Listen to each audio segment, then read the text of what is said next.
Ano na? Galaw-galaw na guys. Bakasyon naman natin sa trabaho. Kaya dapat, relax na naman tayo ngayon. Baliw ka talaga. Paano magiging bakasyon ng 5 days leave without pay? Hindi mo ba nararamdaman na sagad sa bone marrow ang kalungkutan pag walang sweldo? Napaka-OA naman. Bakasyon na rin yun. Kasi pupunta tayo sa probinsya ni Clarissa. Baka may mga chicks dun. Yan, diyan ka magaling. Mukha kang chicks. Nakailang balik ba ang manuscript mo? Hindi nga yan umaabot sa chief editor. Sige lang. Tumawa ka lang, Jomar. Porkit hindi mo alam ang pinagdadaanan ng mga taga-editorial section. Tinatawanan lang kami ng entertainment section. Mga kupal. Uy, nagkakasiyahan yata kayong dalawa dito ah. Nakapagpaalam na ba kayo kay boss? Si Ray pa. Hindi ko nga alam kung bakit nakuha to bilang writer eh. Napakatamad naman ito. Foul na yan ha. Inaaway mo ko? Sino ba naman ang ayaw sa pagkain at pera? Kung mayaman lang ako, nakahilata lang ako maghapon magdamag at hindi maghabol sa mga paimportanteng tao. Tinatawanan mo na naman si Ray, Mr. Horror Writer ha? Yan nga ang masakit eh. Horror writer ako pero hindi ako makakita ng kahit anong nakakatakot sa buhay ko. Ako, nakakita na ako. Tumahimik ka nga. Puro kalokohan eh. Naaalibadbaran ako sa'yo. Napakabasura talaga ng bibig mo. Baka kaya hindi ka makakita ng aswang dahil sa daladala mong pamana sa'yo ng nanay mo. Gagi, hindi yun pamana. Sabi ni Mama, palagi daw akong lapitin ng mga kung ano-ano. Kaya pinapabaunan niya ako ng Carmen at bote ng ihi ng kambing daw ang laman. Ihi ng kambing? Sa panghiba naman yan eh. Sinong aswang ang gusto yung palumabit sa'yo? Pero baka nga yung kinukwento mo sa akin kababata mo noon eh, diwata yun. Naalala mo pa ba yung itsura niya? Hindi na nga eh. Pero ang alam ko, siya yung nagsabi kay Mama sa mga kababalaghan na nangyayari sa akin nung bata pa ako na hindi ko na maalala ngayon. Kaya ako binigyan ng mga pangontra ng nanay ko. Baka soulmate mo yun. Sayang naman, di mo na maalala. Paanong maalala? Bigla na lang silang naglaho nun. Ewan ko talaga sa'yo. Bitter. Porket palaging iniiwan. Abat, tapalang ko kay hayang bibig mo. Siya nga pala, Clarissa. Saan nga pala yung venue ng birthday ng lola mo? Sus, kulit ng itlog. Sa probinsya nga namin. Ika-60th birthday. Hindi makaluwas sa probinsya kasi alam niyo na, arthritis is waving. Kaya pala 5 araw yung sinabi mong i-file naming leave. Sentido komon. Hindi naman nasa kabilang barangay lang yung probinsya ni na Clarissa. Ayoko nga sanang sumama kasi sayang yung minimum wage ng 5 araw. Sumama ka? Balita ko nasa probinsya raw yung maraming aswang. Malay mo, dun mo na makita yung hinahanap mong totoong aswang. Nako, ilang lugar na yung napuntahan ko kasi may sabi-sabi raw na may nagpaparamdam. May mga aswang sighting pero wala naman pala. Hayaan mo na. Baka hindi naman talaga totoo ang mga aswang-aswang na yan eh. Tsaka, tigilan mo na yung paghahanap mo. Baka di ka na makabalik ng buhay. Grabing seryoso naman yan, Clar. Parang addiction lang din naman yan eh. Ang hirap iwasan lalo na kapag nakasanayan mo na. Ako kasi ilang taon na ako nasa entertainment section. Kaya naghahanap ako ng motivation sa mga sinusulat ko. Pakiramdam ko kasi kapag wala akong pinaguhugutan, sabaw ang kalalabasan ng output ko. Chill, kalma. Naka-aircon nga sa opisina, pero ang init ng ulo nyo. Ang mabuti pa, mag-early out tayo para makapaghanda na tayo bukas.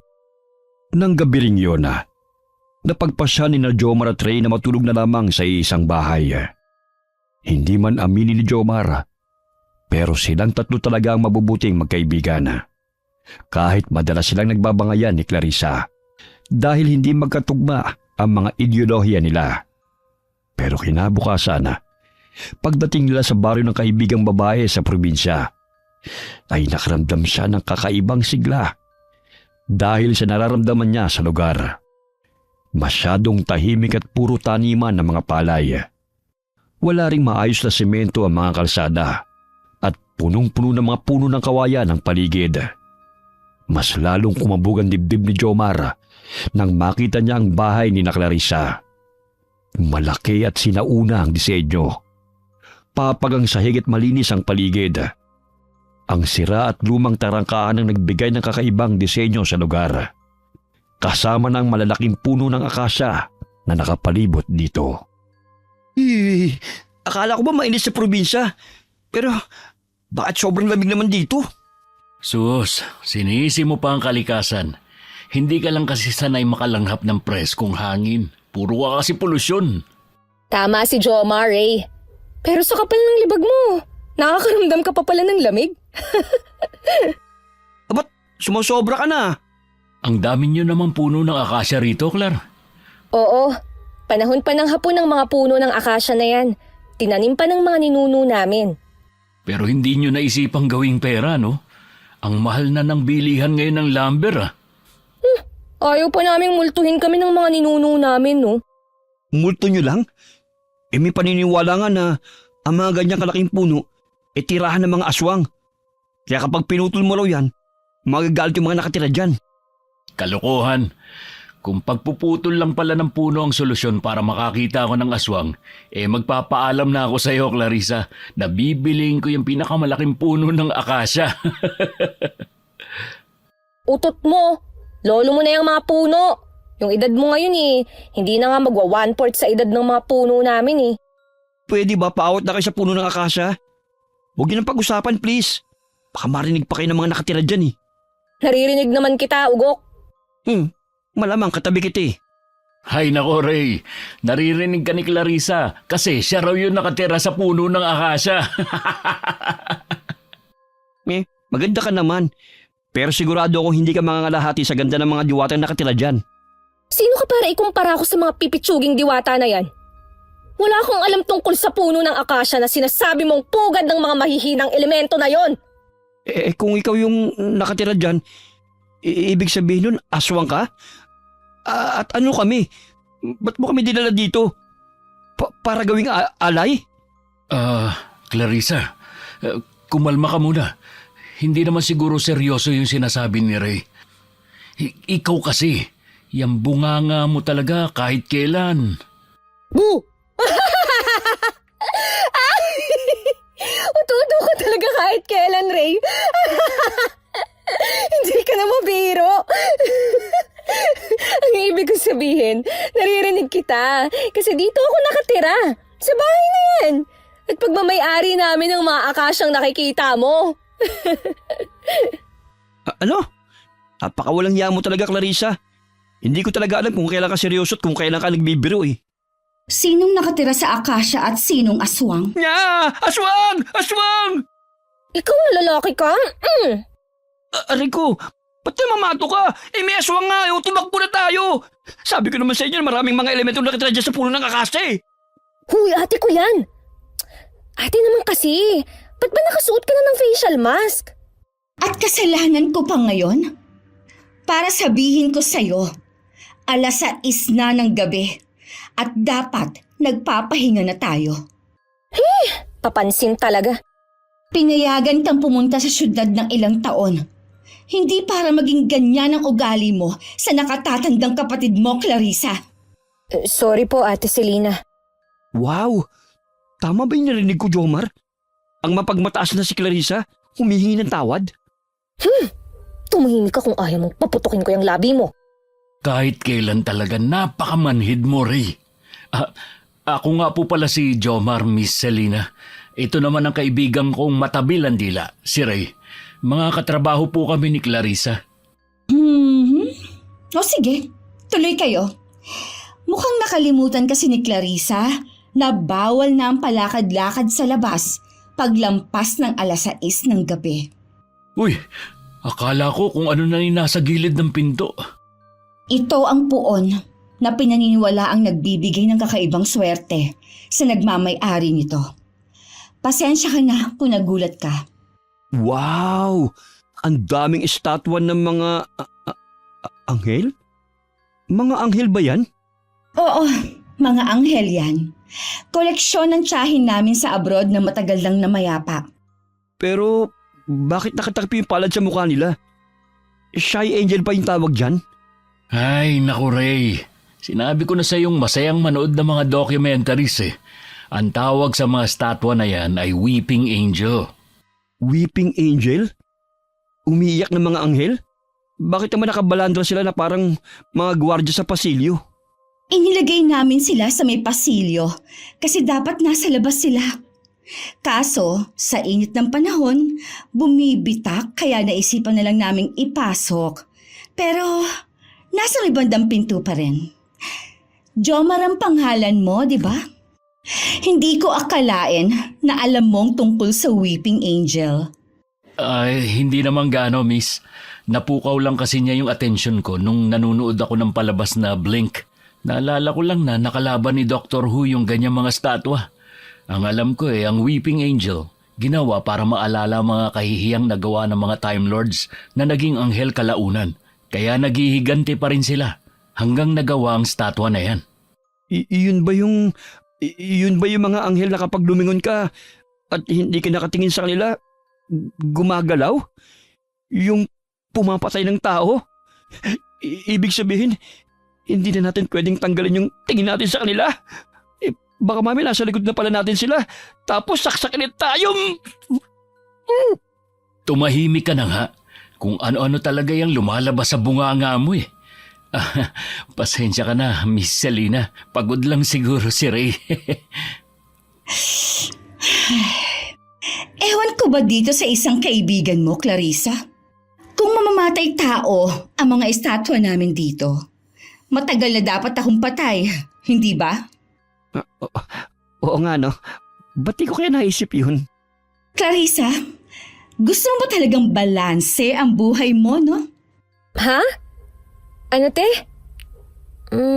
Oo. May kaibigan kang matalino. Meron namang bobo. Tapos ikaw, lutang. Ha? Bawiin mo yung sinabi mong matandang dalaga ka, ha? Ituro mo na lang sa kanila yung kwarto nila. Tapos, tawagin mo na lang si Manang Conching para sa hapunan nyo. At huwag mong kakalimutan mamaya. Dating gawi. Dapat umattend ka at ilang taon ka na rin lumiliban. Opo, ate.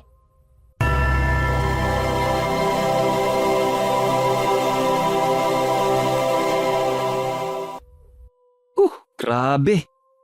Ang ganda-ganda ng kapatid mo, Clarissa, pero ang bigat ng presensya niya. Para mapapao ko lang kung anong sabihin niya sa'yo eh. Paanong hindi bibigat ang presensya? Kung ano-ano yung sinasabi mo. Naiinsulto mo na yung pamilya niya. Malay ko ba? Isara mo na lang yung bibig mo, Ray. Kung wala namang lalabas na mabuti dyan. Oh, sakto. Andito na si Manang Conching. Manang, pakiayos na nga ho yung higaan ng mga bisita ko sa taas. Ako na lang ang bahala sa pagkain namin. Ay, hindi na muna siguro ako kakain. May ikaw, Jomar. Hindi na muna siguro. Napagod ako sa biyahe natin eh. Ganun ba? O halika kayo mga iho.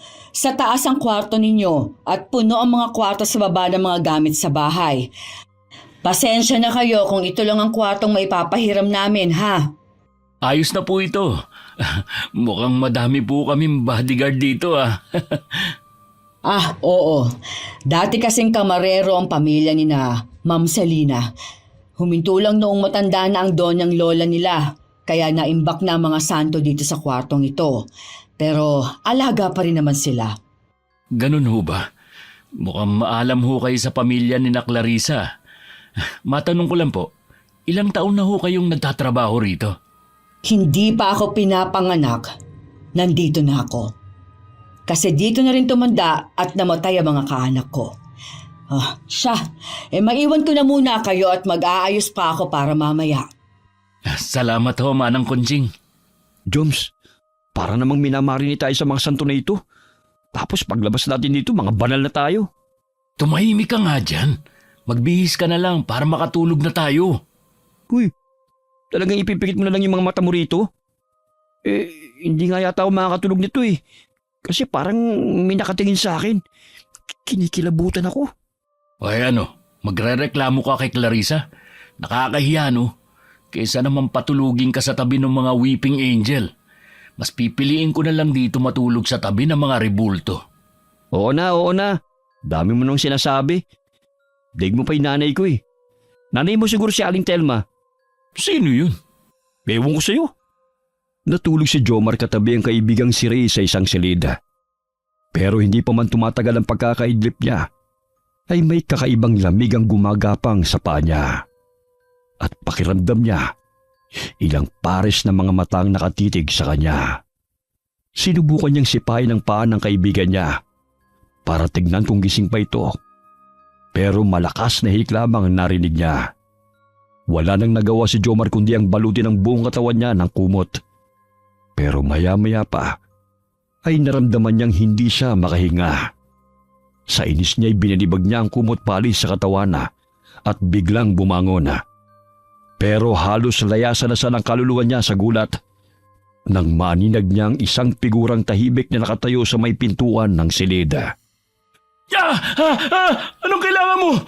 Wala akong may bibigay sa'yo. Nakiki-birthday lang ako rito. Wala akong pera. Hindi rin masarap ang karne ko. Tulong! Tulungan niyo ako! May aswang! Aswang? Nasaan ang aswang? Nasaan yung sinelas ko? Paluin natin yung aswang! Mga ugok! Kalalakan yung tao pero nagsisisigaw kayo na parang mga babae. Clarissa, anong ginagawa mo rito sa kwarto namin sa gitna ng gabi? Diyos ko, muntik na akong atakihin sa puso sa ginawa mo. Ang epic ng mga mukha nyo, promise. Sayang, hindi ko dala yung cellphone ko. Wala tuloy yung remembrance. Tsaka, anong gagawin mo sa tsinelas na yan, ha? Papaluin mo sa puwet yung aswang, Ray? Anong kaguluhan ang nangyayari dito, Clarissa? Sa layo ng mga kapitbahay natin, aabot pa sa kanila yung sigawan nyo? Pasensya na ho kayo, Miss Selena ha. Pero hindi yata aswang ang mapapalo ko ngayon eh. Halika nga ritong bruha ka. Dapat pinapalo ka sa puwet sa kakulitan mo eh. Ate! Sasaktan ako ni Ray, oh! Loko ka, ah. Jomar! Tulungan mo nga ako! Huwag kang tumuha nga lang dyan! Pasensya ka na, Miss Selena. Napasigaw ako kasi nagulat ako kay Clarissa. Natahimik lang nakamasid sa amin habang nakatayo sa may pintuan ng kwarto. Kaya ayoko rin umuwi si Clarissa. Parang mabilis akong tumatanda kapag kasama ko siya. Napakaisip bata kahit kailan. Clarissa, itigil niyo na yan. Ilang minuto na lang at kailangan na natin pumunta sa kwarto ng dasalan. Opo, ate. Halina kayo, mga kupal. Pumasok lang talaga ako sa kwarto nyo para gisingin kayo at sasamba tayo. Sasamba? Saan? May iba pa palang dapat gawin bago yung birthday ng lola nyo? Di ibig sabihin nito, mapupuyat pa rin tayo? Ay, kala ko pa naman makakapagpahinga tayo ngayon nasa probinsya na tayo. Halika na. Patay ako kay ate kapag nahuli tayo. Aray, antay ka ko. Ba't ka ba namimingot? Mas mabuti nang ikaw ang mapingot ko kesa ako ang mapingot ni ate. Teka, hindi mo pa ako sinasagot. Araw-araw ba tayong sasamba hanggang sa kaarawan ng lola mo? Hindi lang hanggang sa kaarawan ni Lola. Araw-araw talaga kaming sumasamba. Kaya nga tumakas ako papuntang Maynila eh. Ay, nandito na tayo. Huwag kayong maingay ha. Baka mapagalitan din kayo ni ate. Manang Conching, pakisindihan nga ho ang mga kandila. Shh! Clarissa, Opo, ate. pakitanggal na ho ang takip ng puon, Manang Conching. Diyos ko po, ano yan? Shh! Tahimik! Tahimik na napasinghap si Jomar nang makita niyang sinasabing poon ng nakatatandang kapatid ng kaibigan nila. Katulad dito sa mga rebulto na nakita nila sa pasilyo sa salas ng bahay. Pero ang kaibahan lamang ay wala itong pakpak na parang sa anghel. Nakapangmadre ang suit ito. Nakayuko. Nakangisi at matatalas ang paningin na binibigay sa kanila. Wala itong pintura. Maliban sa mata nitong mapupula na parang mata ng mabangis na hayop. Nagsimulang gapangan ng kilabot si Jomar nang magsimulang magbigkas ng dasal si Selena. at napansin niyang katabing si Ray ay sumusunod sa mga kilos ng dalawang babae na para bang wala ito sa sarili. Hanggang sa sumapit ang 3:00 ng madaling araw, pati siya'y nakakaramdam na ng pagkahilo. Ray! Ray! Lumabas na tayo. Hindi ko na kaya dito. Parang maya-maya pa mahihimatay na ako. Oh, Ray! Huwag mong sabihing natutulog kang walang yaka. Nag-sleepwalk ka ba? Ay, Diyos ko naman, Ray. Gising! Sobrang bigat ng nararamdaman ko. Parang babagsak na ako anytime. Jomar, ayos ka lang ba? Namumuti ka na oh. Ha? Tapos na ba? Pwede na ba kaming lumabas ng kwarto? Para kasing hindi ako makahinga eh. Hindi ko alam kung anong nangyayari sa akin. Oo, tapos na. Pero kailangang maunang lumabas si ate bago tayo. Para saan ba yung dasal na yun? Bakit umaabot ng 3 oras ang tagal? Tsaka kakaiba naman ang poon nyo. Nakayuko. Hindi mo dapat sinasagot ang ganyang tanong, Clarissa. Dapat, una pa lang, sinabihan mo na ang mga kaibigan mo sa pamamaraan ng pamilya natin para hindi sila nagugulat ng ganito. Lumabas at magpahinga na kayo. Manang, pakikandado ang kwarto pagkatapos mo maglinis. Halina kayo. Doon na lang ako sa kwarto niyo magpapaliwanag. Hindi ako natatakot ha. Hindi ko lang maipaliwanag ang mga nakikita ko. Alam mo namang nakasanayan na natin sa trabaho natin sa media na kahit maliliit na bagay, kailangang halongkatin natin para sa katotohanan. Pasensya ka na. Parang nagalit pa yata ang ate mo. Pero si Ray, parang kakaiba yung kinikilos ni Ray. Sa simula pa lang nung dasal, ganyan na siya. Hindi ko rin alam eh. Baka pagod na pagod lang talaga siya ngayong araw na siya na mismo ang nag-shutdown. Pero paano niya nalaman ang mga dapat gawin kanina kung tulog siya? Yan ang hindi ko kayang ipaliwanag. Hayaan na lang muna natin siyang matulog. Humihinga naman siya kaya magigising pa yan bukas. Samang damo naman yan eh. So ano? Ano yung rebulto na yun? At para saan yun? Ganito kasi yun ah. Hindi naman talaga nakakatakot yung santo na yun eh. Naging parang nakakatakot lang nung napabayaan na. Ibig sabihin, hindi kayong unang may-ari ng santo na yun? Oo, ibinigay lang sa amin. Kasi mahilig naman daw kaming mag-alaga ng mga rebulto. Teka. Hindi ko talaga maintindihan eh. Journalist tayo, Clarissa. Alam kong sa simbahan sinusuko ang mga santong may ganong vibes. Hindi sa mga pamilya na mahilig lang sa santo. Makinig ka kasi muna. Pag sa simbahan siya sinurrender, sa tingin mo ba magagampanan nila yung pagdarasal na gaya ng pagdarasal namin? Hindi. Hindi ka makakasiguro. Kaya ibabalik namin sa dati ang puon na yun. Kahit mapuyat pa kami ng ilang gabi. Parang narinig pa lang kita nung isang araw na kaya ka nasa Manila kasi ayaw mong sumama sa dasal ng ate mo. Kakainis ka kasi eh. Ayaw mo kasing maniwala kagad eh. Oh, sige na. Bumalik ka na sa kwarto mo. Matutulog na muna ako habang hindi pa maliwanag. Akala ko kasi bakasyon. Hindi ko alam na konsumisyon pala ito. Ano? Iparinig mo yan kay ate para maaga kang makauwi. Ayoko nga. May kailangan pa akong gawin dito sa probinsya nyo. Sigurado akong malaking scoop to. Hello, mataas na sweldo next month. Yuhu! Ewan ko sa'yo. Scoop mo yung mukha mo. Parang kanina lang kinakabahan ka eh. Tapos halos hilahin mo na ako. Alis na nga ako. Hindi na pinigilan ni Jomar na umalis si Clarissa dahil hindi na siya komportable. Bumabalik na naman kasi ang sensasyon na tila may nakatingin sa kanila. Mga matang tila may masamang balak. Kaya naman hindi na maiwasan ni Jomar na kilabutan na dahil sa nararamdaman. Hindi na lamang niya ito pinagtuunan ng pansena at nagkumot na lamang at saka pinilit ang sarili na makatulog. Nagising na lamang si Jomar nang gisingin siya ni Manang Kunching para mag-agahan.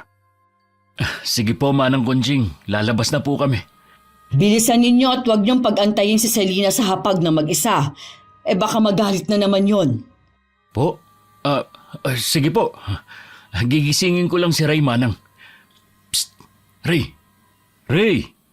gising na, huy!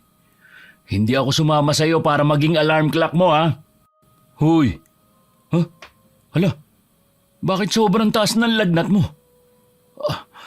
Teka, kukuha lang ako ng planggana at bimpo para medyo lumamig ka. Oh, ba't nagmamadali ka, Jomar? Clarissa, buti nandito ka. Hinahanap ko si Manang Kunching kasi hihiram sana ako ng palanggana at bimpo. Sobrang taas ng lagnat ni Ray. Teka, ako na lang ang magdadala sa kwarto nyo. Jomar, bakit parang hindi kayo mapakali? Binalikan kita at naandun na pala si Ma'am Selena sa kusina. Pwede ho bang mauna na kayong kumain? Hindi ko kasi alam kung ano nangyayari kay Ray. Bigla na lang tumaas yung lagnat niya. Ayos pa naman yun kanina eh. Ganun ba? Pwede ko ba makita yung kaibigan mo? Opo, sige po. Nasa kwarto siya.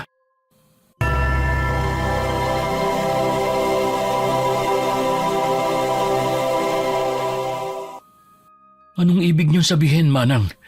Yung katulad sa mga paniniwala sa probinsya na mag-ingat kung ayaw makagalaw ng hindi katulad natin? Totoo pala yun? Oo. Bakit? Hindi ka ba naniniwala doon? Pasensya na ho. Pinanganak at lumaki ako sa Manila, kaya medyo hindi ako naniniwala sa mga pamahiin sa probinsya. Maniwala ka sa akin, Jomar. Hindi gagaling ang kaibigan mo sa simpleng gamot lang. Anong gagawin ko, Manang? Paano gagaling si Ray? Ang gawin mo, umuwi na kayo habang maaga pa. Bumalik na kayo sa kung saan kayo galing. Umuwi na kayo, Jomar, habang buhay pa ang kaibigan mo. Ano? Hindi naman ho yata pwedeng mangyari yun. Susubukan ko muna yung ibang paraan, Manang. Kung gaya ng sabi nyo, na nakagalaw si Ray ng kung anong nilalang, hindi ba dapat dito rin mahanap yung gamot niya? Manang! Jomar! Anong pinag-uusapan nyo? Hinahanap ka na po ni Ate Selena, Manang. Nanghihingi na yata ng pagkain. Hindi ako nagkulang sa pagpapaalala sa iyo, Jomar. Hindi mo ako masisisi kapag may kakaiba pang nangyari sa inyong dalawa. Mauna na ako sa inyo. Sasabihan ko na lang si Selena na hindi kayo makakasabay. Anong pinag-usapan nyo ni Manang, Jomar? Wala yun. Kinausap niya lang ako tungkol sa nangyayari kay Ray. Dapat daw umuwi na kami at isugod ko sa ospital si Ray para matignan kung ano nangyayari sa kanya. Si Manang talaga. Umaatake na naman yung katandaan niya. Jomar? Clarissa? Ano nangyari? Bakit parang kakatayo na ako sa tingin nyo? Walang yaka, pre. Pinag-alala mo kami. Akala ko katawa mo na lang ang iuuwi namin sa Manila eh. Ha? Natutulog lang naman ako Sobrang himbinga ng tulog ko eh. Hindi ko na namalayang nakalabas na pala tayo sa kwarto na yun. Anong natutulog? Sobrang init mo, hoy. Akala ko kinukumbulsyon kang walang yaka. Kung nagkataon, baka ako makatay ng nanay mo. Katay? Wala naman sigurong kakatay sa inyo. Uto-uto. Nagbibiro lang kami sa katay kat. Aray, ang sakit ng katawan ko. Hoy, pare. Huwag mo nga kaming pinagloloko. Hindi. Masakit talaga yung katawan ko. Parang akong binugbog. Ubus na ubus yung lakas ko Parang hinigop yung lakas mo. Sabi ko na sa'yo nilalagnat ka nga kanina. Bigla ka na lang hinimatay nung nasa kwarto tayo ng dasalan. Kwarto? Dasalan? Sakit ng ulo ko. Ray! Huwag mong pilitin kung hindi mo maalala. Baka kung ano pa mangyari sa'yo Gagaling ka rin, Ray. Nabigla ka lang siguro sa biyahe kahapon. Jomar, umuwi na tayo. May nilalang akong nakita kanina. Maitim. Sobrang dilim. Maitim siya. Sinasakal niya ako habang nakalun tayo kanina. Gusto niya akong kunin, Jomar. Umuwi na tayo sa Maynila. Parang awa mo na. Oh, Ray! Ray! Gumising ka! Tumaas na naman yung lagnat niya. Baka nagdedeliryo na si Ray. Pabibilhin ko na lang ng gamot si Manang Conching habang ikaw naman, Jomar. I-cold compress mo siya, ha? Para bumaba yung lagnat niya. Maiwan ko muna kayo. Hindi na alam ni Jomar ang nangyayari. Nabubuhay ang dugo niyang mag-imbestiga sa nangyayari dahil isa siyang mamamahayaga. Pero nakasalalay naman ang buhay ni Rhea kung hindi siya makikinig sa payo sa kanya ni Manang Conching. Nang humupa saglit ang lagnat ni Rhea, ay napili na munang magkape ni Jomar sa may balkonahe ng bahay para malinawan ang isip niya. Pero hindi pa nga siya nakakatatlong higop sa kanyang kape, ay nakaramdam na siya ng malamig sa kanyang tabi. Agad na kumabog ng malakas ang dibdib ni Jomar sa kaba. At nang unti-unti niyang nilingon ang katabi, ay bumungad sa kanya ang isang malaporselanang balat na nakakapit din sa barandilya ng balkonahe. Anong kailangan mo? Hindi ako masarap. Wala akong kwenta kaya wala kang mapapala sa akin. Si Ray na lang yung kunin mo. Paano mo nalaman na kukunin kita? Lumapit pa lang naman ako sa'yo Basta, lasang kape ako kaya hindi mo ako makakain. Kape na yung dugo ko eh. Jomar, ayos ka lang ba? Sa ganda kong to, ha? Magagawa ko bang makapanakit ng ibang tao? Ikaw pala yan, Miss Selena. Akala ko kung ano na eh. Pasensya ka na. Madami lang akong iniisip. Halata nga. Humihigop ka pa sa tasa mo. Pero hindi naman nakakaabot yung kape sa labi mo. Pero parang sarap na sarap ka pa. Bakit ka nga pala nandito? Maghahapon na. Akala ko magbo-beauty rest ka na. Kanina pa talaga kita hinahanap. May gusto kasi sana akong itanong sa'yo. Ha? Ano naman yun? Parang kinakabahan naman ako dyan. Kakakape mo yan, Jomar. Hindi nga. Itatanong ko lang sana kung single ka. Single? Ano naman po yan tanong nyo, Miss Selena? Single na single po ako. Fresh from birth. Never been touched but kissed. Mapagbiro nga talaga kayo magkaibigan. Nagtataka lang kasi ako ngayon. Kayong dalawa lang kasi ni Ray yung hindi nagpapahiwatig sa akin. Kahit magdadalawang araw na kayong nandito sa bahay. Nanood na yata ang trabaho hanggang sa buto ko. Kaya hindi ko na maisip yung pagnanobya. Kung ako na lang kaya, ayaw mo ba sa magandang nobya? Ang pait. Maglalagay muna ako ng asukal ha. Oh, Jomar! Ba't para kang ini-LBM dyan? Ay, ano ba yung ate mo, Clarissa? Napaka-random naman. Ha? Si Ate Selena? Bakit? Anong nangyari? Baka maging mag-inlaw tayo ha. Sabihan mo yung ate mo na huwag akong masyadong akitin. Baka mamaya hindi ko na siya pakawalan. Walang iya ka. Parang kailan lang. Parang takot na takot ka pa kay ate. Tapos ngayon, bumabanat-banat ka na dyan, ha? Hindi, puwera biro. Babalikan ko na muna si Ray at baka kung ano na nangyayari sa kanya. Sus, ewan ko sa'yo. Kakain na tayo maya-maya. Kaya kung kaya nang bumangon ni Ray, isama mo na lang siya sa kusina. O sige, nandito na rin naman ako sa tapat ng kwarto namin. Mauna na ako sa iyo, Clarissa.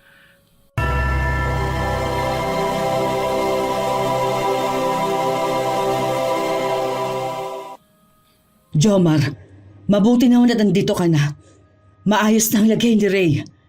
Dinakdakan ko na ang bunbunan niya ng suka at binulungan ko na rin siya para hindi na siya paglaruan ng kung ano sa bahay nito. Dinakdakan? Ano ho yun, Manang? Proseso yon na pangtanggal ng mga usog o kung ano-ano pang gawa ng mga hindi tulad natin. Gusto mo bang maging manggagamot kaya ka nagtatanong? Kayo naman ho, Manang. Alam niyo namang manunulat ako. Siyempre, kahit maliliit na bagay, importante sa akin. Basta may makuha akong impormasyon. Nga pala, buti at nabanggit mo yung tungkol sa maliliit na bagay. Mukhang alam ko na ang gumalaw sa kaibigan mo, kaya dapat ka rin mag-ingat. Ano ba yan, Manang? Lalaki ako pero sa totoo lang, kinikilabutan ako sa tuwing nagbibigay ka ng babala sa amin eh. Sa tuwing lalabas ka at pakiramdam mo ay may nakasunod sa'yo at wala ka namang makita sa iyong likuran, ang gawin mo lang, yumuko ka. Po? Yumuko ako? Oo, yumuko ka at silipin mo ang nilalang sa ilalim sa pagitan ng iyong hita. Wala naman sigurong mangyayaring ganun, Manang. O siya, paparoon na ako at maghahanda pa ako ng hapunan ng dalawang amo ko. Nahulog sa matinding pag-iisip si Jomar habang nakatitig sa walang malay niyang kaibigan. Matagal na siyang nakakaramdam ng mga kakaibang nangyayari sa bahay na tinutuluyan nila. Pero pasimple lamang niyang binabaliwala ang lahat. Sapagkat hindi pa naman siya nakakakita ng mga aswang o mga supernatural na mga bagay. Nakaramdam ng uhaw si Jomar, kaya nagpasa siyang lumabas ng kwarto. Pero habang naglalakad sa pasilyo, ay hindi niya maiwasang makaramdam ng tila may nakasunod sa kanya. Lumingon-lingon siya sa paligid, pero mga ribulto lamang ang nakikita niya. Hindi rin niya maiwasang pangilabutan sa likod ng kanyang leeg. Kaya naalala niya ang bilin sa kanya ni Manang Conching at dahan-dahang yumuko. Halos matumba si Jomar sa kanyang nakita at ramdam niyang tila lumabas ang kanyang puso sa kaba. Hindi naman siguro totoo yung nakita ko, di ba? Wala namang tao kapag nakatayo ako. Hindi totoo yun. Kailangan ko makausap si Manang Conching. Kailangan ko siya makita agad. Boo! Ay, Diyos ko! Huwag niyo po muna akong kukunin. Gusto ko pa makauwi sa Manila. Anong nangyayari sa'yo? Parang nakakita ng hindi maganda. Ano ba, Clarissa? Palagi ka nalang sumusulpot ng pabigla-bigla. Mamamatay ako sa sakit ng puso dahil sa'yo eh. Ano ba kasing nangyari sa'yo? Nakakatawa yung reaksyon mo eh. Parang takot na takot ka. Eh sino bang hindi matatakot? Eh walang ilaw yung pasilyo nyo. Ang dilim-dilim. Uy, kalma ka lang. Kaya nga ako pumunta rito kasi sasamahan ko na lang kayo papunta sa kusina. Hindi pa ba nagigising si Ray? Ay, hindi pa nga eh. Kapag nagpatuloy pa to, kailangan na naming umuwi sa Manila sa lalong madaling panahon. Baka napapano na yan at ako pa ang sisihin ng pamilya niya. Sus, ano ka ba? Ayos lang yan si Ray. Napagod lang yan sa biyahe natin. Halika na nga. Kanina ka pa hinahanap ni ate. Oh, kanina ko pa kayo hinihintay. Halina kayo. Maupo na kayo sa hapag na makapagsimula na tayong kumain. Pwede bang sa kwarto na lang kami kumain ni Ray? Makikiusap na lang ako kay Manang Conching na magdala ng pagkain doon. Iniiwasan mo ba ako dahil sa sinabi ko sa'yo kanina, Jomar? Hindi naman sa ganun. Hindi lang talaga ako mapakali na hindi ko nakikita si Ray. Nag-aalala ako sa kanya eh. Siyempre, responsibilidad ko rin siya. Oh, siya. Kung yun talaga ang gusto mo. Manang, pakitulungan nga si Jomar dalihin yung pagkain niya sa kwarto nila. Ha? Teka sandali. Ano bang pinag-usapan niyo kanina? Hindi ko maintindihan eh. Ipaliwanag niyo naman sa akin. Saka na. Halika na po, Manang Conching.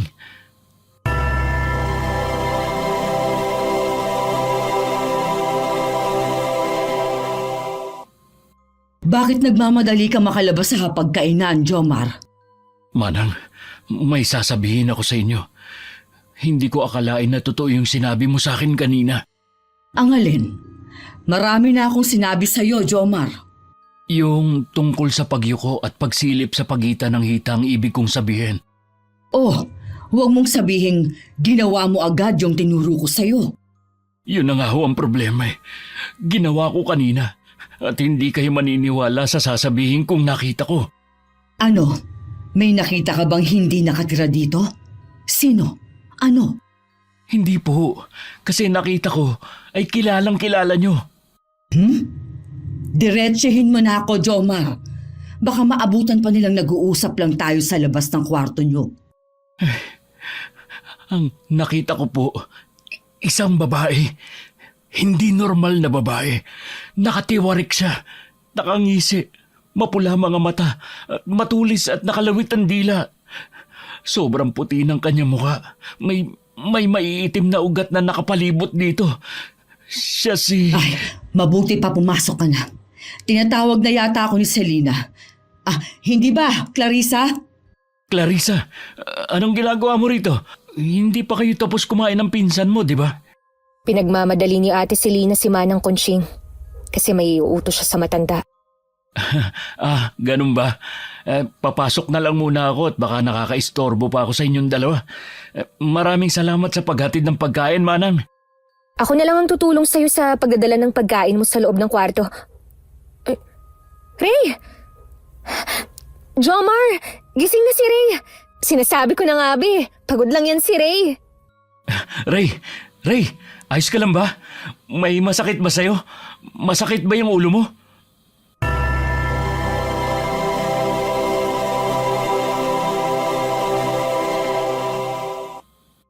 Jomar, nakatitig lang sa kawalan si Ray. Mas mabuti nang nagising si Ray ngayon. Uuwi na lang siguro kami bukas sa Manila, Clarissa. Baka hindi na kami makadalo sa kaarawan ng lola mo. Ano? Hindi pwede yan. Ang ibig ko sabihin, baka kailangan niyo munang magdasal ngayong gabi? Magdasal? Hindi ba pwedeng umabsent na muna kami? Alam mo namang hindi mabuti ang kalagayan ni Ray, di ba? Hindi pwede. Ang ibig ko sabihin, baka dapat mas mapalapit pa kayo sa Diyos? Pag-iisipan ko. Makikisuyo na lang ako kay Manang Conching na puntahan ako kapag oras na ng pagsamba. Hindi na alam ni Jomar kung saan pa siya kumukuha ng tapang na harapin ang lahat ng pagsubok na ito. Lalo na ang pagdalo sa oras ng pagsamba, kung saan nagsimulang magbago si Rhea. Pilit din niyang inaalala ang dasal na binabanggit ng dalawa nung nakaraang gabi. Pero tila nagka-amnesia na siya at wala siyang maalala ng mga oras na yon. Dahil sa malakas na pakiramdama, kumuha si Jomar ng bulak sa dala niyang mga gamit at nilagay ito sa kanyang bulsa. Dilat na dilat siyang naghintay hanggang sumabit ang 12:00 ng gabi at kumatok na sa pinto si Manang Conching. Habang naglalakad sila at pareho nilang inaalalayan si Rhea, ay may kakaibang pakiramdam na naman siyang nararamdaman. Malamig at nakakakilabot, katulad sa naramdaman kanina. Nga pala, Manang Conching, hindi ko natuloy yung sasabihin ko kanina kasi naging abala na rin ako kay Ray. Marami pang daraan na araw para sa sumbong mo, Jomar. Sa ngayon, ito ang tatandaan mo. Sa oras na pumasok kayo sa kwarto ng dasalan, malaki ang tsansa na hindi na kayo makalabas ng buhay.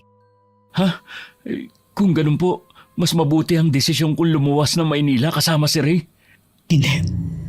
Huli na ang lahat, Jomar. Nagsisimula na sila.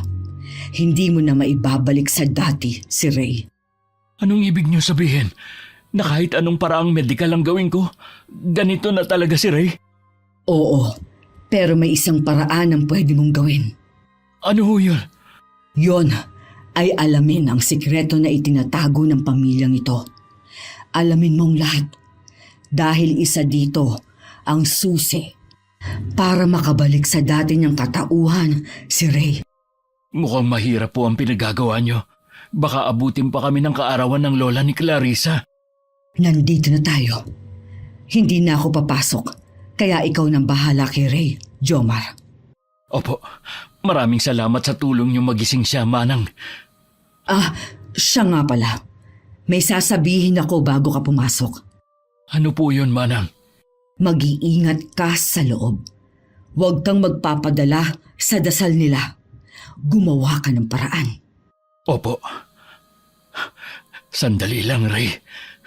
Sumandal ka muna sa pader at may lalagay ako sa tenga mo. Maglalagay din ako ng bulak. Jomar, ano pang ginagawa niyo sa labas?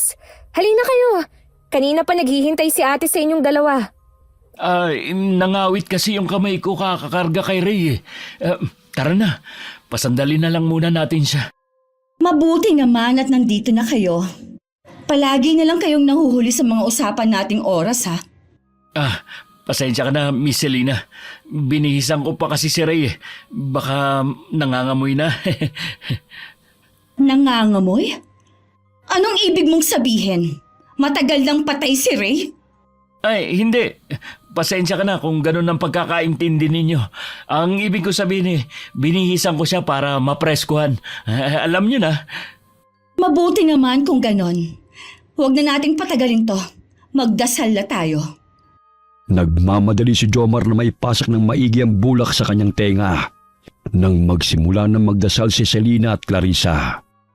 At nang nasa kalagitnaan na sila ng pagsamba, ay nakita na lamang niyang nakakakilabot na poon na may nakakatakot na ngisi at namumula ang mga mata. Akala ni Jomar na mamalikmata lamang siya dahil sa antok. Pero pigil na pigil niya ang pagsinghap nang makita niyang biglang parang acrobat si Selena. Nabali ang katawan nito at tila inaasin ang uod sa harapan. Maya-maya pati ang buhok nito ay mas lalong humaba at ang mukha ng babae naging katulad na sa nilalang na nakita niya sa pagitan ng kanyang hita. Kahit nanginginig sa takot, ay pinilit na lamang ni Jomar na umakto na tila wala siyang nakikitang kakaiba at nagpanggap na tulala gaya ni Ray. Ayos na ang lahat, ate. Mukhang wala nang malay ang dalawang to. Nakadilat na lang at nakatingin sa'yo. Mabuti naman. Halika, dalihin mo silang dalawa dito sa altar. Ngayon mo na ba talaga sila? Huwag kang maingay, Clarissa. Nasaan ang pananabik natin yan kung ibubunyag mo agad ang lahat ngayon, diba? Pero tayong dalawa lang naman ang nandito, ate, di ba? Kaya ayos lang na pag-usapan natin to ngayon. Napakamanhid mo talaga. Hindi ko alam kung anong pumasok sa kokote ni Lola sa paggawa niya ng desisyon na yon. Napakawalang kwenta mo talaga kahit kailan. Pasensya na po, ate. Sayang tong si Jomar. Kung pumayag agad sana siya sa sinabi ko sa kanya kanina, hindi ko na sana siya isasali sa planong ito. Teka, bakit may tubig ang mukha ni Jomar, Clarissa? Ha? Pawis? Pawis ba to? Anong pawis? Bakit magkakaroon ng pawis yan tapos itong pangit na katabi niya wala naman? Pupunasan ko na lang siya, ate. Baka kanina pa siya pinagpapawisan talaga. Ayusin mo. Mukhang nakakuha ng ating pinuno ng tamang lakas. Kaya naman, ibalik mo na sila sa dati nilang pinagkakaupuan. Pero, ano muna yung sinabi mo kanina kay Jomar, ate? Sinabi ko lang naman kung gusto niya ng nobya na kasing ganda ko. Oh, bakit parang galit na galit ang ekspresyon mo, Clarissa? Galit ka ba na sinubukan kong akitin ang lalaking gusto mo? Kasi kung hindi ka mahina, kung tinanggap mo lang sana ang pagiging mandurugo mo, makakaya mo na rin ang ginagawa ko ngayon. Hindi ho ako galit, ate.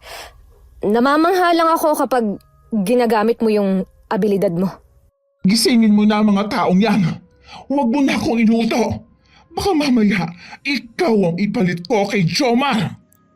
Oho, masusunod ho. Jomar! Jomar! Kumising ka na nga! Ha?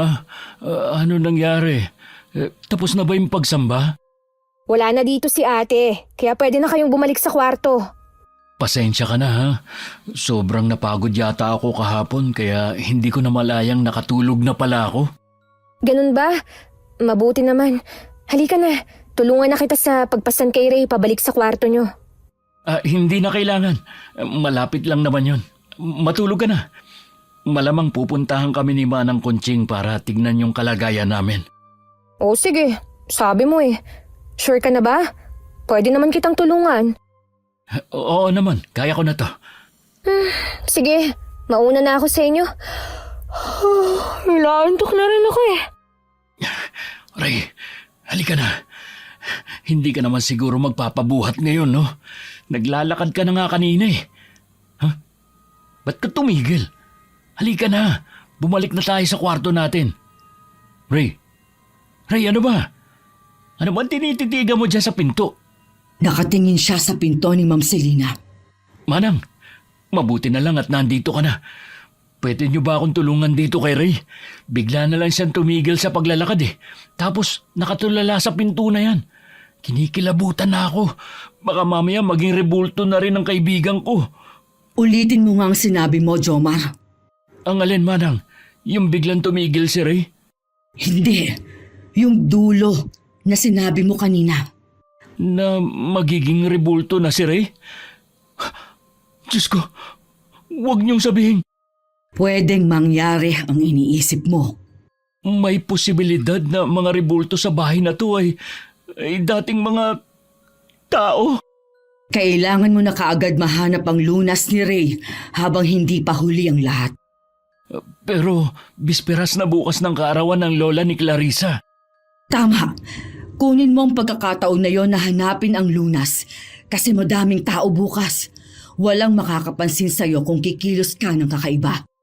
May plano na kasi kung dalhin si Ray sa manggagamot bukas. Tapos dediretso na kami ng uwi. Hindi ko alam ang plano mo, Jomar. Pero kung ang gusto mo ay siguradong paggaling ni Ray, ipapayo kong manatili muna kayo rito. Titignan ko na lang bukas, Manang. Hindi na kasi maganda ang kutob ko sa mangyayari bukas. Dati binabaliwala ko lang yung kutob ko. Ngayon, parang kailangan ko ng paniwalaan ng mga kakaibang nangyayaring ito. Ako ang mas paniwalaan mo. Matagal na akong nagsisilbi sa pamilya na to. Kaya kilala ko na sila. Kung ganun, alam niyo na rin ang sikreto ng pamilya nila. Sabihin mo na lang sa akin, Manang. Ang sabi ko, matagal ko na silang kilala. Hindi ko sinabing pati ang sikreto nila ay alam ko na. Hindi lahat ng tungkol sa bahay na to ay alam ko na. Mabuti na lamang at may bulak sa tenga si Jomar. Hindi niya gaanong narinig ang paligid. Sapat lamang na ang pumasok na tunog sa kanyang tenga ay ang mga salitang nasa malapit lamang. Kaya hindi siya tinabla ng kung anong itim na dasal na ginawa ni Selina na alam mismo ni Clarissa. Nahulog siya sa malalim na pag-iisip at ang postura ng babae kanina ay bumalik sa isip ng lalaki na labis na ikinatakot ni Jomar. Dito niya napagdesisyonan na bukas din ay aalis na sila. Pero iba ang naging plano ng tadhana. Ngayong hapon, ang bisperas ng kaarawan ng lola nila Clarissa at Selina. Kaya wala nang lalabas pagpatak ng 5:00 ng hapon, ha? Manang Kunching, kakain na lang ako para hindi ako magmukhang bastos alang-alang na rin kay Clarissa. Pero pagkatapos, aalis na kami ni Ray. Hindi na ako magtatagal sa lugar na ito. At wala na akong balak pang alamin ang sikreto ng pamilya ni Clarissa. Hindi naman sa pinipigilan kita. Pero buo na ba talaga ang desisyon mo? Delikado nang lumabas pagpatak ng 5:00. Hindi naman po yata kami kasali dyan kasi aalis na kami. Ikaw ang bahala. Nagkamalay na ba si Ray? Hindi pa po.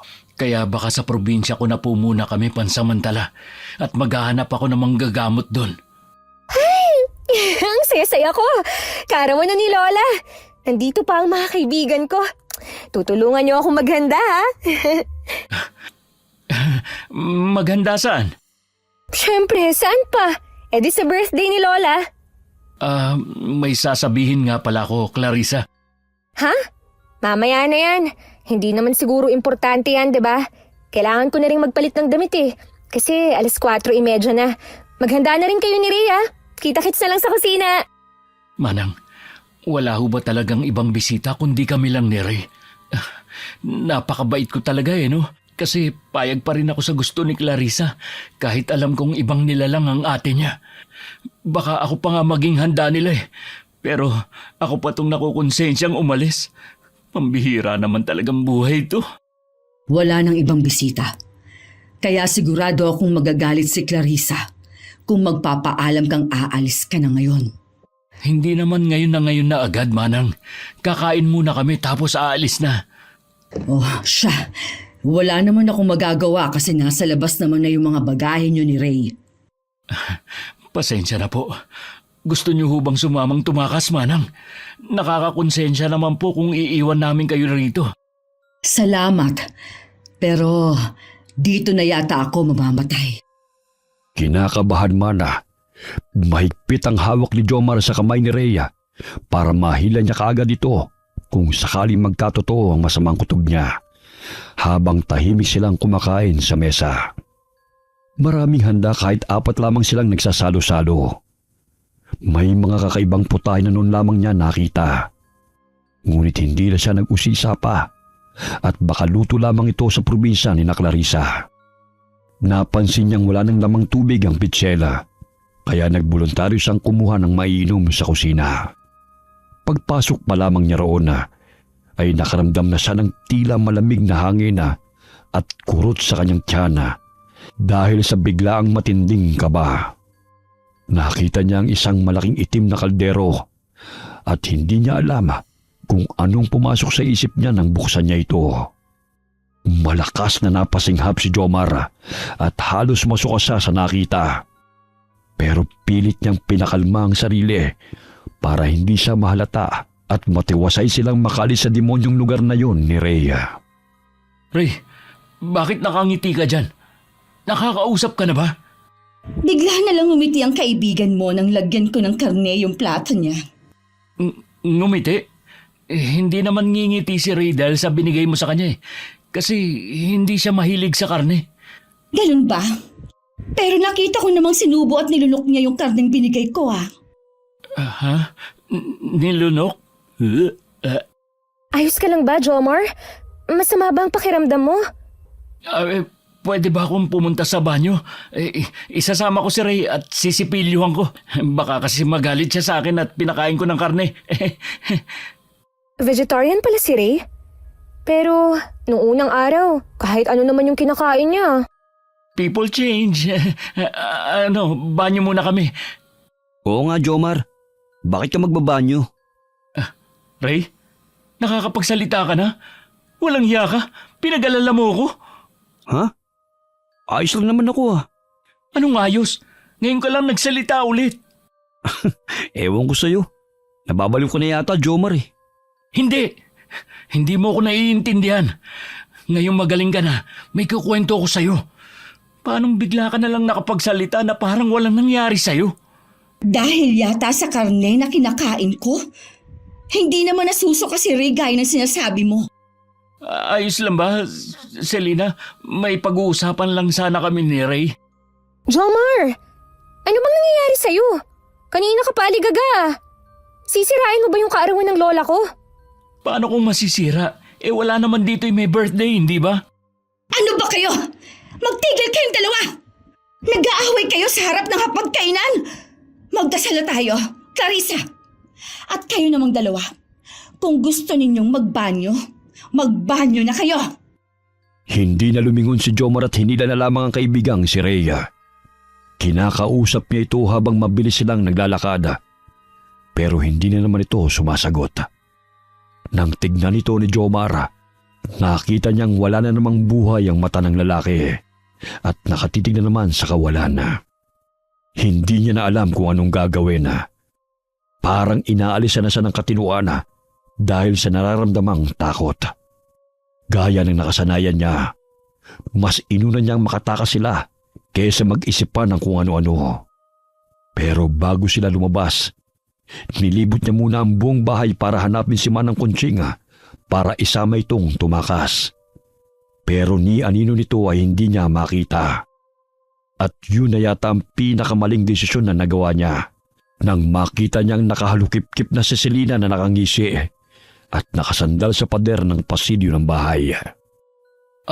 Selena, anong ginagawa mo rito? Ikaw ang dapat na tanungin kung ano ang ginagawa mo. Bakit hila-hila mo sa kung saan ang kaibigan mo? Hindi naman to ang daan papunta sa banyo. Hindi ba? Hindi ko kasi kabisado ang pasikot-sikot ng bahay na to eh. Banyo ba talaga ang hinahanap mo? O may iba ka pang planong puntahan? Ha? Wala naman. Nako. Hindi ko naman hahayaang mawala ang masarap na handa ni Lola. Handa? Uy, wala ah. Hindi ako nagsasaron, Selena. Wala akong kinukuhang ulam. Hindi naman luto na ulam yung sinasabi ko. Clarissa, alam mo na ang gagawin. Clarissa, anong ibig sabihin nito? Bitiwan mo ako. Ba't ang lakas-lakas mo? Saan mo ako dadalhin? Alam ko na ang plano mong umalis, Jomar. Akala mo ba wala akong tenga at mata sa bahay na to? At napakadamot mo naman kung dadalhin mo rin ang walang kwenta mong kaibigan. Anong gagawin nyo? Anong ginawa nyo kay Manang Kunching? Jomar. Nag-aalala ka pa sa matandang nagbenta sa inyo ng kaibigan mo? Ay, ayos lang yan. Hindi mo naman na mararamdaman ang galit namin. Kasi, hindi ka naman naaabutan ng bukas. Ano? Clarissa, ikaw rin? Walang hiya kang babae ka. Anong gagawin mo sa amin ni Ray? Eh ano pa? Kinaibigan ko kayo para gawing alay sa araw na ipapasa na sa akin ng lola ko ang mutya ng mga aswang. Aswang, totoo kayo? Oo! Totoo kami! Malas mo lang. Hindi mo na kami magiging pulutan sa diaryong pinagsusulatan mo. Tama na yan, Clarissa. Itali mo na sila sa altar. Naghihintay na ang lola sa kwarto ng dasalan. Ang lola? Mabuti naman at naisipan niya ng tigilan ng laro na inumpisahan niya.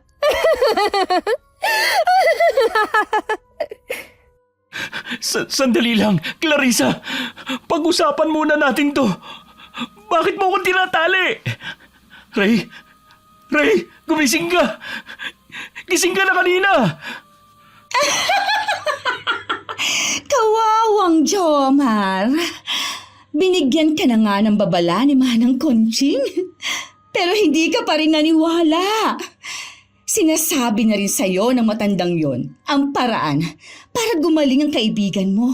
Pero wala kang ginawa. Hindi naman siguro tama na tawagin na Manang ang lola natin, ate. Ano? Lola niyo si Manang Kunching? Hindi ka ba nagtataka na wala kaming pinapakilalang lola kahit nakaarawan niya? Hindi. Akala ko lang na nasa malayong lugar pa ang lola niyo. Kaya wala pa siya rito. Anong ibig sabihin nito? Kawawa ka naman. Masyado ka ng in denial, Jomar. Yan ang problema mo. Hindi ka masyadong nagtitiwala sa sarili mo. Kaya ito ang nagtulak sa'yo sa ganitong sitwasyon. Bakit ako? Bakit kami pa ni Ray, Clarissa? Marami din naman tayong katrabaho ah. Kaya bakit kaming dalawa pa napili mong biktimahin? Nakakadiri kayong mga lalaki. Mabibilang na lang sa kamay ang matitino. Kapag nakakakita kayo ng magagandang babae, para kayong mga asong ulol na may malalaswang imahinasyon. Pero naiiba kayo sa lahat. Ha? Anong akala mo sa amin ni Ray? Mga santo? Hindi kami perpektong lalaki. May mga pangangailangan din kami. Kaya hindi ka nakakasiguro kung naiiba kami sa kanila. Kaya pakawala mo na kami. Hindi mo pa rin yata alam ang kinalalagyan mo, Jomar. Kami ang pamilya ng mga aswang na kung tawagin ay mandurgo. May kakaiba kaming kakayahan na makakilatis ng aming biktima. Kaya wag mong kukwestiyonin ang pamimili ni Clarissa sa inyo. Pero papasahan pa lang siya ng mutya niyo, hindi ba? Ibig sabihin, normal na tao pa rin siya. Ba't mo ako sinampal? Minamaliit mo ba ang dugong mandurugo ko? Kahit wala pa sa akin ang lahat ng kakayahan ni na Ate Selena at Lola Conching, matalas pa rin ang pang-amoy ko. Hindi ko akalain na totoo nga mga aswang. Kaya pala hindi ako makakita ng mga kung ano-anong element. Kasi may kasama pala ako sa trabaho na nagtataboy ng kapwa niya aswang.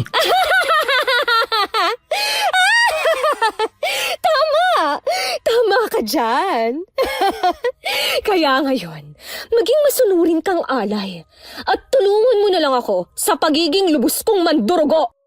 Hindi ako papayag na mamatay na lang dito at hindi maisulat ang mga naranasan ko. Kaya naman hindi ako papayag na magamit mo sa kasamaan. Clarissa, anong ginagawa mo sa pagkain ko? Alam mo bang hindi na masarap ang karne kapag nalalamog? Lola! Mabuti naman at tumigil ka na sa pagpapanggap mong katulong. Hindi ko rin talaga kayang makita kang nag-aalaga ng ibang tao eh. Lalo na kapag mas mababang uri sa atin. Masaya ako at nasulit ko ang kaarawan ko. Kaya naman, konting panahon na lang ang hihintayin natin para maipasa sa iyo ang mudya at mabuhay ang ating puon. Siguraduhin ninyong hindi makakatakas ang dalawang yan, Selena. Masusunod po, Lola. Mga baliw! Mga baliw kayong lahat! Pakawalan niyo kami rito! Ibalik niyo si Ray sa dati! Malabo yung hinihingi mo. Mas lalo na ang makabalik si Ray sa dati. Isa sa inyo ang kailangang mayanggaw at maitali sa buhay ni Clarissa. At si Ray ang pinakamadaling mabiktima. Anong maitali? Hindi ako papayag! Gagawin ni Clarissa na personal na pagkukunan ng enerhiya si Ray. Kaya malabo ang hinihiling mo. At ikaw naman, magiging alay ang dugo mo sa pagkabuhay ng puon. Ang sariwang dugo ng birheng lalaki.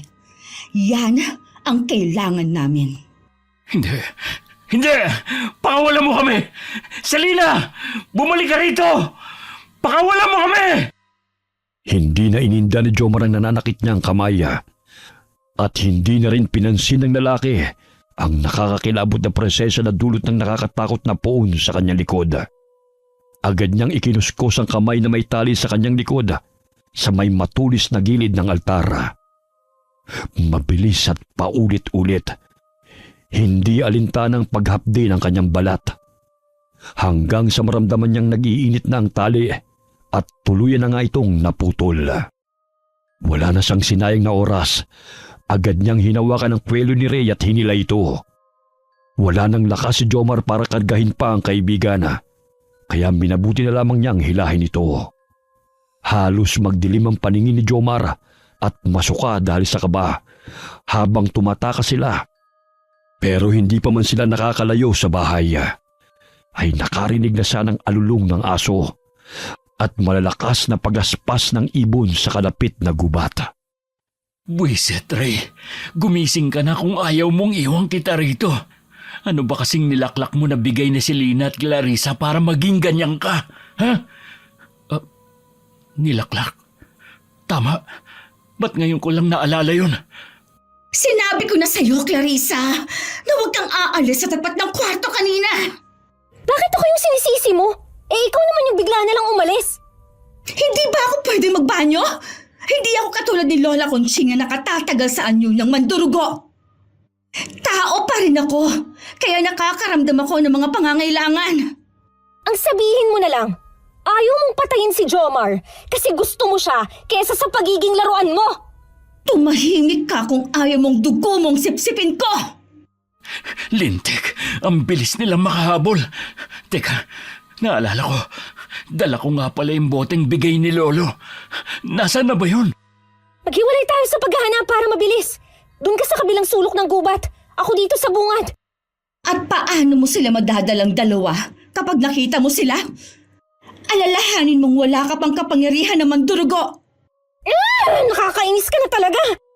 Ito, yung boteng sinasabi ni Lolo na nakakabuhay raw ng dugo. Kaya ayokong gamitin. Baka tumalab kay Ray. Pipisilin ko yung ilong mo, Ray, para malunok mo na maayos. Pasensya ka na. Kaysa naman iwan kita sa lugar na ito. Jomar? Anong ginagawa natin dito? At bakit ako nakiga sa pagitan ng hita mo? Shh! Hayop ka. Huwag ka maingay. Kaya kita ginising para makatakas tayo, hindi para mamatay. Clarissa! Sa bandang yon! May narinig akong ingay! Huwag mo akong utusan ha! Hindi ako bingi! Tapos na ang paghahari-harian mo sa bahay kapag napasakin na yung mutya!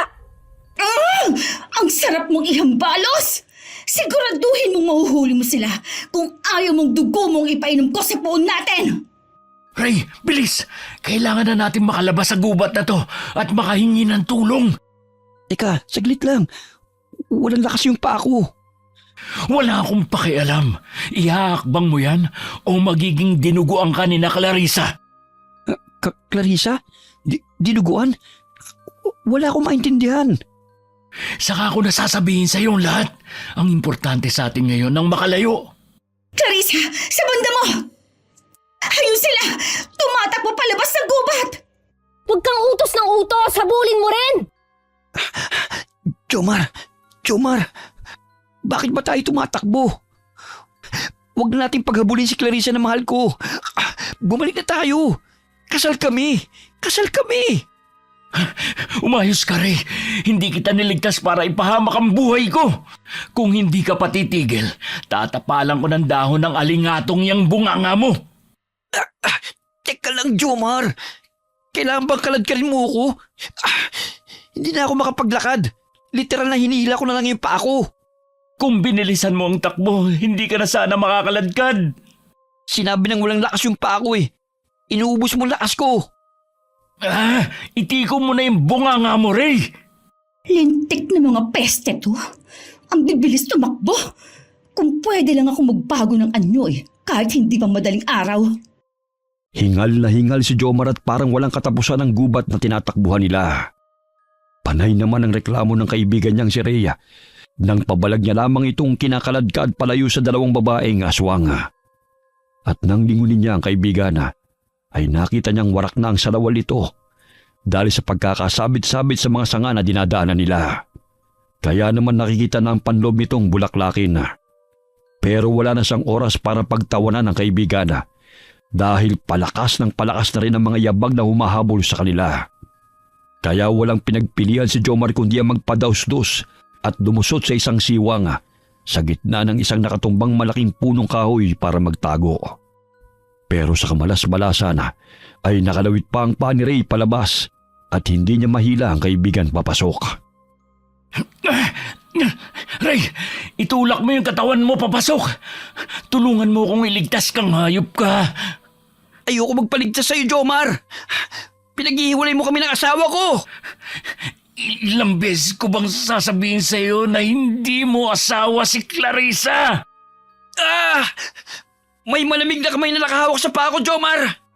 Bilis! Hilahin mo papasok yung katawan mo. Hindi ko kaya. Parang may bumabaw na matatalim na bagay sa paa ko. Tiisin mo kung ayaw mo makabalik sa mansyon. Ang kukunat niyong dalawa! Ano bang ginawa mo at bumalik na sa wisyo niyang lalaking ito? Pinainom ko siya ng ihi ng kambing. Ano? Anong ihi ng kambing? Insulto to sa kapangyarihan ng pamilya namin! Magbabayad kang hayop ka! Akala ko hindi lang ako nagsipilyo. Ang baboy naman ang ginawa mo sa akin, Jomar. Bitiwan mo ako! Hindi pwede. Nababaliw ka na ba? Sasayangin mo ba yung paghihirap kung itakas ka sa mga baliw na yun? Bitiwan mo na ako. Baka maputo yung isang pa ako. Ang kunat-kunat yung dalawa! Jomar! Bitiwan mo na ako! Kahit ano mangyari, takpan mo ang tenga mo, Ray. Huwag na huwag kang makikinig sa kanila. Kahit ngayon na lang hintayin mo ko. Alam kong tanga ka, pero kahit ngayon lang, sumunod ka sa akin, Ray. Naiintindihan mo ba? Oo na, punyeta! Mangiinsulto ka pa eh! Sobrang sakit ang paa ko! Bumitaw ka na! Clarissa! Kailangan natin bumalik sa bahay bago pa maghating gabi. Nakuha ko na si Ray. Pero ang dugo na para sa poon, ate. Kailangan pa natin ng isa pang alay. Nababaliw ka na ba? Hahayaan mong tumapak ang madaling araw na hindi natin naisasagawa yung ritual na muling pagkabuhay? Pagkabuhay? Anong ibig mong sabihin? Paano ako? Ipabasa sa akin yung mutya! Pwede ka naman sa susunod na taon. Ang hindi natin pwedeng palagpasin ay ang muling pagkabuhay ng ating poon. Hindi! Hindi ako papayag! Huwag nang matigas ang ulo mo.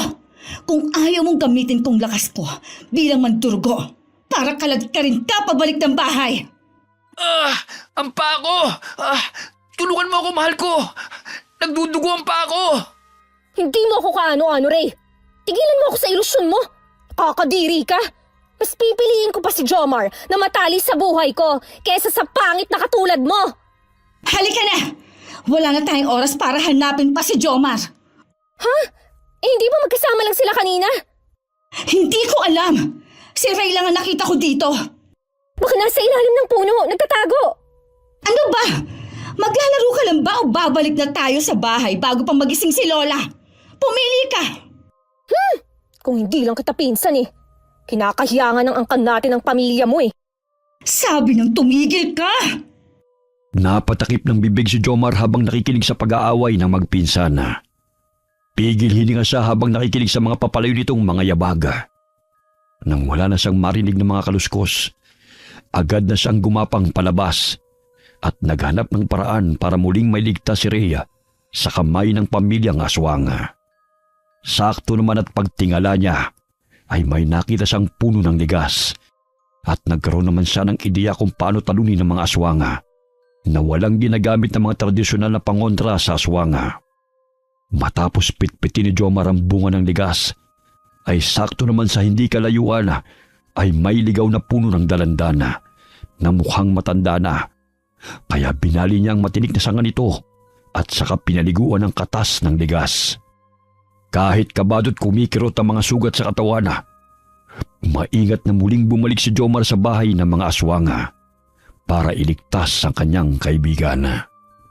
Anong nakatakas sa mga bihag? Paano nangyari yon? Hindi matutuwa ang puon natin kapag hindi natin siya nabuhay ngayon. Mga walang kwenta! Kaya kayo pinatapon ng kanya-kanya niyong pamilya sa pamamahay ko dahil wala kayong idinulot na mabuti. Pero, Lola, nahuli naman po namin yung isa. Anong magagawa ng isang alay? Kailangan ko ng dalawa! Dalawa! Marunong ba kayo magbilang? Mga bobo! 10 taon ang hinintay ko para sa araw na to.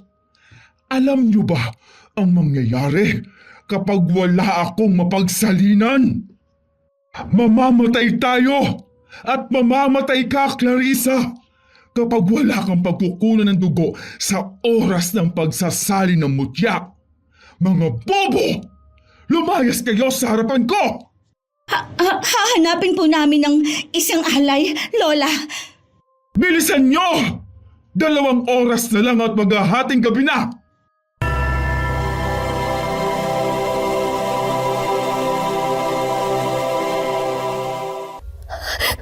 Mamamatay ako!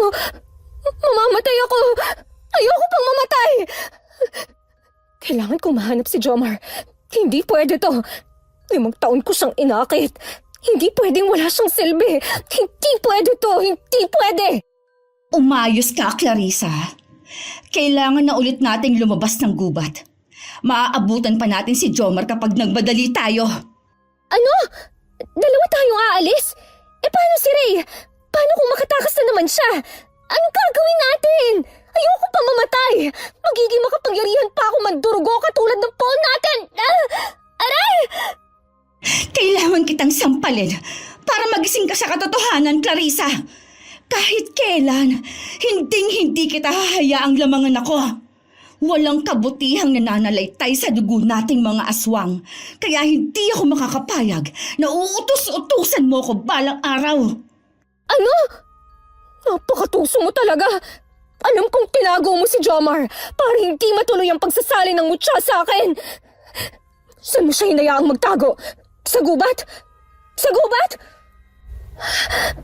Aha! Sa loob ng putol na kahoy na yun ba? Magaling ka rin eh, no? Pero tingnan lang natin kung hanggang saan ang galing mo. Clarissa! Maldita kang babae ka! Matapos ng ginawa ko sa'yo, bumalik ka dito, Clarissa! Lumabas ka na dyan. Wala na si Clarissa. Bakit mo ako tinutulungan, Selena? Hindi ba ang mas mahalaga ay mailigtas mo ang kaibigan mo? Bilisan mo na. Habang hindi pa pumupunta sa silid-dasalan si Lola. Gusto mo bang tumakas kasama namin? Alam kong hindi mo gagawin na kumampi sa mga taong kagaya namin nang walang dahilan. Hindi ko kailangan ng tulong mo. Kung gusto kong tumakas, matagal na akong tumakas. Bilis na! Naaamoy ko ng Lola na paparating na dito. Lintik. Ray! Ray! Halika na! Pakakawala na kita. Huwag mong sabihin wala na namang lakas yung mga paa mo para tumakbo. Jomar, natatakot ako. Totoo bang iaalin na yung dugo ko para mabuhay itong nakakatakot na puon sa likod natin? Oo, kaya nga sinabi ko sa iyong bilisan mo ng pagtakbo kanina. Jomar! Huwag mo nang kalaga ng tali ni Ray! Papalakas yung amoy na nasisinghot ko! Dito! Bilis! Magmadali kayo! Sundan niyo ako! Aha! Sinasabi ko na nga ba eh. Buti na lang at nakinig ako kay Lola. Clarissa! Akala ko nasa gubat ka! Sinabihan ako ni Lola na bantayan kita. Dahil wala siyang tiwala sa mga ikinikilos mo. Tama nga siya. Kampi ka pa rin talaga sa mga tao. Kaya pinatay ni Lola ang nanay at tatay mo. Tumigil ka, Clarissa! Hindi mo ko kaya kapag nagpalitan niyo ako ngayon. Kawawa ka naman. Gusto mo pang mamuhay na parang tao, hindi ba? Eh paano ka magiging tao kung hindi ka na makakabalik sa anyong tao mo kapag nagpalit ka sa pagiging mandurugo mo ngayong pulang buwan? Ha? Katulad ni Mama at Papa, kaya kong isakripisyo ang buhay ko para sa mga taong mahalaga sa amin. Baliw, baliw, baliw, baliw ka! Pilit mo pa rin inaalala yung kababata mo na wala namang maalala tungkol sa'yo. Wala na kwenta si Jomar. Kaya bakit mo pa siya nililigtas? Sinabi ko na sa'yo, huwag mong hahawakan ng mga taong importante sa akin. Magbabayad ka! Napanganga na lamang si Jomar nang makita niyang biglang pumuti ang buong katawan ni Selena. Mas lalong humaba ang buhok at kukong maitim. Ang mga mata nito'y pumula at may mga maliliit na ugat na lumitaw sa mukha nito. Parang tipikal na vampira ang babae. Nakita naman niyang pumwesto na tila naghahanda si Clarissa para sa pagsugod ni Selena. At ilang segundo lamang ay nagsalpukan na ang dalawang aswang. Kahit hindi nagbabagong anyo si Clarissa, malakas pa rin itong nasasangga ang mga kalmot ni Selena. At napapantayin pa rin ito ang bilig ng babae. Pero ang hindi niya inaasahan ay ang pagsugod ng isang figura papunta kay Selena. Kaya walang pinagpilian si Jomar kundi kunin ang sandata niya at sinangga ang atake ni Manang Conching at pinaulanan niya ito ng sunod-sunod na pag-atake at tinamaan niya ang dibdib nito. Buhay! Hindi ko akalaing makakahanap ka ng paraan para makagawa ng sandata na panlaban sa aswang. Pero hindi na kayo magtatagal ng apo ko. Magpaalam na kayo sa mundong ito. Hindi ko hahayaan na buhayin niyo ang poon! Ako nang bahala sa dalawa, Jomar. Sirain mo ang puon sa may altar para hindi na matuloy ang binabalak nila. Hindi! Hindi! Hindi ako papayag na masira mo ang matagal na naming inaasam! Jomar, bilis! Clarissa, mahal ko! Alam kong hindi ka masama, kaya tigilan mo na yan! Naiinis na talaga ako sa kamamahal mo! Wala na akong pakialam kung wala na kaming alay! Ikaw ang uunahin ko!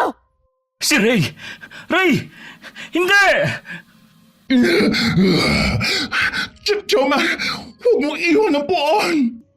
Hindi ko hahayaan na sirain mong pinaghirapan ko. Ako nang magiging pinakamalakas na mandurugo sa buong angkan namin. Ah! Ang kamay ko! Bitiwan mo ang kamay ko! Hukluban! Ah! Anong klaseng armas yan? Ba't nasusunog ang balat ko? Pagbabayaran mo to! Namalayan na lamang ni Jomar na tumilapon siya at sumuka ng dugo ng bumangga ang katawan niya sa pader ng bahay. Umuubo-ubo siya nang lapitan siya ng matandang aswanga at hinawakan sa leeg. Bago pa ulit-ulit na sinuntok at kinalmot sa iba't ibang bahagi ng kanyang katawan. Nang pakiramdam niya'y mawawala na siya ng ulirat, nagawa pa niyang ibalibag ang aswanga at gumulong siya sa paanan ni Selina na mahigpit na hinahawakan si Clarissa. Napansin naman niya ang pulang pakete na gawa sa tela na nahulog sa kanya nang tumilapon siya sa lupa. At laking pasasalamat niya, nasuot pala niya ang Carmena na palaging ipinapasuot sa kanya ng nanay niya. Pero malayo siya kay Jomar at hindi niya maigapang ang lasog-lasog niyang katawan. Nang mawawala na siya ng pag-asa, nakita niyang tinakbo ito ni Ray at sinipa palapit sa kanya. At ang kaibigan naman niya ang pinagdiskitehan ng matanda. Ray! Jomar! Ikaw nang bahala sa lahat, pre! Ginawa ko ng parte ko! Kahit na maliit na tulong lang to! Jomar! Si Ray! Huwag kang magkakamaling lunukin ang laman ng karne na yan, kundi papatayin ko tong kaibigan mo! Huwag mo na akong alalahanin, Jomar! Hindi natin pwedeng hayaan magpagala-gala ang mga aswang na ito! Gawin mo ang dapat mo gawin, Jomar! Tuparin mo na ang pangako mong panalayain mo ako! Pero, Selina... Jomar! Ngayon na! Sa pagsigaw na yun ni Selina, agad na binuksan ni Jomar ang pakete at nakita na lamang niyang nasusunog na ang kamay ni Selina habang hawak ang sanga ng dalanda na may katas ng anagas at nakabaon sa dibdib ng matandang babae. Pero ang mas ikinagalit ni Jomar ay nang makita niyang nakabaon din ang mahahabang kuko ng matandang mandurugo sa dibdib ni Selina at tumutulo ang dugo sa bibig nito na may nangihinang ngiti. Nandilim na ang buong paningin niya at ramdam niya na ang lakas na galing sa mutsa sa gitna ng karning habilin ng kanyang ina. Dinig niya ang sigaw ni Clarissa nang hawakan niya si Manang Conching at malakas din niyang ibinaon ang kamao niya sa dibdib nito gaya sa pagpatay nito kay Selina. Lola! Lola! Hindi ka pa pwedeng mamatay! Isasalin mo pa sa akin yung mutya ng mga aswang! Itong itim na bato ba ang tinutukoy mo? Pwes, tingnan mo kung paano ko wakasan ang angka ng mga mandurugo. Hindi pwede! Bakit mo binasag ang mutya? Hindi maaari ito! Hindi pwede mabasag ang mutya! Ang mutya! Ang mutya! Bitiwan! O sige, sabi mo eh.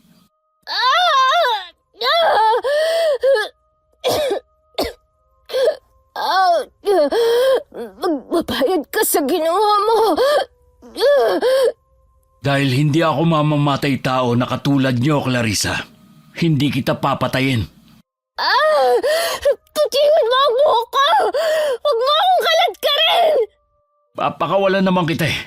Pero hindi ako sigurado kung mabubuhay ka pa kapag nasugatan ka ng tinik ng dalandan at laso ng anagas. Wag! Maawa ka sa akin, Jomar! Hindi ba... May pinagsamahan pa rin naman tayo. Hindi mo yun gagawin sa akin, diba? Para sa buhay na kinuha niyong maglola. Para kay Selina. Magbabayad kang walang yaka! Babalikan kita! Babalikan kita at ang angkan mo naman ang uubusin ko! Sige lang, Clarissa. Tumakbo ka lang. Tignan natin kung hanggang saan na lang ay tatagal mo. Jomar, ayos ka lang ba? Nagdurugo na yung sugat mo. Ayos lang ako. Hindi pa dito nagtatapos ang paghihirap natin. Ha? Anong ibig mo sabihin? Halika, tulungan mo akong tanggalin ang tela ng puon na ito. Naalala ko na yung sinabi sa akin ni Selena nung mga bata pa kami. Ano? Magkababata kayo ni Selena? Paano mo nakalimutan ang importanteng bagay na yun? Alam mo, sakitin ako nung bata pa ako, hindi ba? Naalala ko lang to nung malunok ko ang mutya na bigay sa akin ni nanay na ibinigay ng ama't ina ni Selena. Ano? Diyos ko, kung di pa tayo mamamatay, hindi mo pa maaalala. Patapusin mo muna ako. Naaamoy ko pa yung panghinang ihi ng kambing sa bunganga mo. Bullshit ka talaga. Ikaw may kasalanan kaya mapanghiyang hining ako eh. Magkababata kami ni Selena at pinangako ko sa kanyang babawiin ko ang labi ng kanyang lola na tinago ng tiyahin ng kanyang ama. Para makalaya sila sa pangalan ng pagiging aswang, kailangang sunugin ang katawan nito. Isa naman natin hahanapin yung katawang yun, Aber. Ang poon na yan. Ano? Bangkay talaga ang nasa ilalim ng tela na yan? Oo, ang kinikilalang poon ng mga aswang dahil ito ang pinakamakapangyarihang mandurugo noon.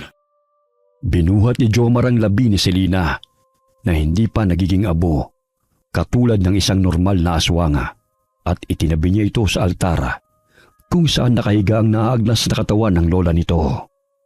Gamit ang posporo na nasa gilid at gamit ang telang ibinalot sa katawan ng bangkaya, sinilaban ito ni Jomar at saka sila lumabas ng bahay ni Rhea.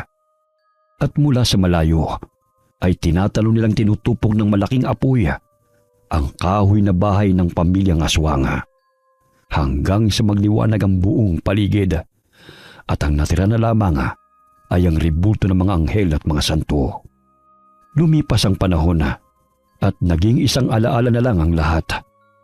Hanggang isang araw ay nabasa na lang niya ang balita sa isa nilang kolum na pumanaw na ang katrabaho nilang si Clarissa na natagpuan ng bangkay sa bukana ng gubat. Okay, sana po nagustuhan niyo ang aming kwento ngayon. Shout out po tayo kay Irma Umali from Italy na isa po sa mga solid inkong natin. Salamat po sa inyo, ma'am. Shout out kay Elaine at Ate Rose. Happy birthday in advance from Atesco family. Hi kay Mami Giselle. Hi kay Pisyang Molina. Hi kay Loida Sadicon from Marinduque. Hi kay Rosette Ersando. Hi kay Sara Baruel from Talisay, Cebu City. Hi kay Pendi Hayoyoy from Dubai. Shout out kina Aris, Roy, George, Roland, Jeff, Kenneth, Cardo, and Christian. Kamusta po kayong lahat dyan? Shout out kina Bella and Yani Regio. Salamat po sa inyo. Hi kay Nida Agulto. Shout out sa Hatulan family. Shout out sa Encolar family at Abuyo family at kay Elizabeth Abuyo. Kamusta po kayong lahat dyan? Hi kay Hani Austria from Tokyo, Japan. Hi kay Benny Ocampo from Tagaytay. Shout out sa Ugal family, lalo na kay Catherine Ugal from South Cotabato. Hi Positive Floor Dasig from Quezon City. Hi Sinaida Hubbard from San Antonio, Texas, USA. Hi kay Cristina Santelices. Hi kay Josefina Coracha. Hi Periwinkle Rose from Valenzuela. Hi kay Arlene Torquisa. Shout out kina RV and Rosalind Risnes. Alright, maraming salamat po sa inyong lahat and God bless us all.